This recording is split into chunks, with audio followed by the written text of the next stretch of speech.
Alors comme pour la vidéo de conclusion du premier module, je vous invite à ressortir votre PDF pour qu'on puisse se rendre compte ensemble de tous les concepts qu'on aura abordés dans ce module.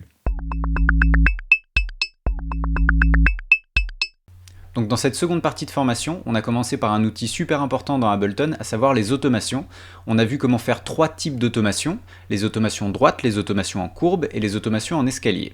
Dans la foulée, on a vu comment utiliser la fenêtre d'enveloppe qui se réfère aux automations, mais uniquement pour des paramètres qui ne sont pas accessibles directement avec la ligne d'automation classique. Alors après, on a commencé à s'intéresser aux effets d'Ableton. Étant donné qu'il n'était pas possible de s'intéresser à tous les effets en profondeur, je me suis attardé sur 5 effets, à savoir l'autofilter, l'autopan, le simple delay, le ping-pong delay et la reverb.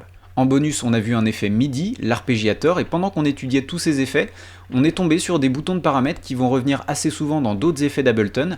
Des boutons, je pense par exemple au bouton Amount, au bouton Rate, au bouton Feedback ou encore le Dry Wet.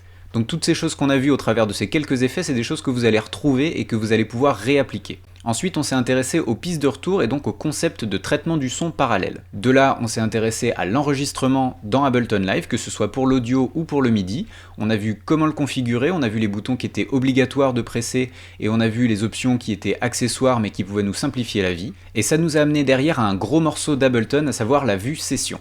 Donc déjà, avant d'arriver à la vue session, on a vu un sacré paquet de concepts, et si on rajoute ça au concept du premier module, on commence à avoir plus d'une corde à notre arc.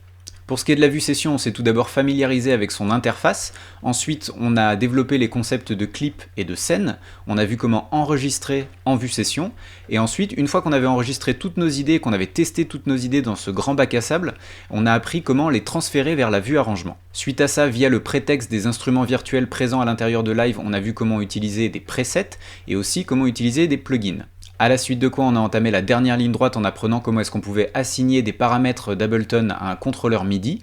Ensuite, on s'est concentré sur la gestion des sauvegardes, voir comment est-ce qu'on pouvait utiliser les deux modes de sauvegarde du logiciel, le .als et le .alp. Et pour finir, on s'est intéressé au réglage d'exportation. Ce qui nous amène à cette vidéo résumée, qui nous montre bien qu'au travers de toute la formation, on a appris un tas de trucs en fait. Et comme pour la vidéo de conclusion du premier module, je ne vais pas vous faire l'affront de vous lire le lexique, vous avez le PDF, vous le lirez tranquillement quand vous aurez envie. Donc voilà qui conclut cette formation, j'espère que ça vous aura plu, j'espère que vous aurez appris plein de choses, j'espère que je vous aurai donné des outils qui étaient nécessaires pour laisser libre cours à votre esprit créatif. Pour ceux qui voudraient continuer l'expérience, il y a possibilité de prendre des cours particuliers pour aller un petit peu plus en profondeur. Sinon, il y a toujours les tutos sur YouTube qui sont là toutes les semaines et qui sont gratuits. Pour ma part, je vous remercie de m'avoir fait confiance et puis je vous dis à très vite. Allez, ciao ciao.